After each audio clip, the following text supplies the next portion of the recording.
বিবাহিত পুরুষের প্রেমে পড়ার পূজার রেকর্ড নাই।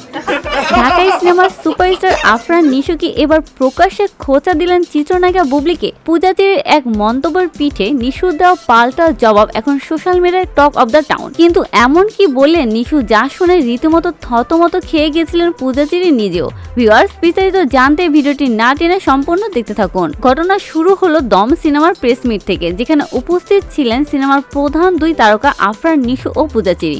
অনুষ্ঠানের এক পর্যায়ে হাসি ঠাট্টার ছলে পূজাচিরি বলে বসেন তিনি নাকি আফরান নিশুর প্রেমে পড়েছেন। পূজার এই মিষ্টি স্বীকারোক্তির পর মুহূর্তেই পরিবেশ পাল্টে যায় নিশুর এক মন্তব্যে। পাশ থেকে নিশু বলে ওঠেন, তোমার তো বিবাহিত পুরুষের প্রেমে পড়ার রেকর্ড নাই। নিশুর এই কথা শুনে উপস্থিত সবাই প্রথমে একটু থমকে যান।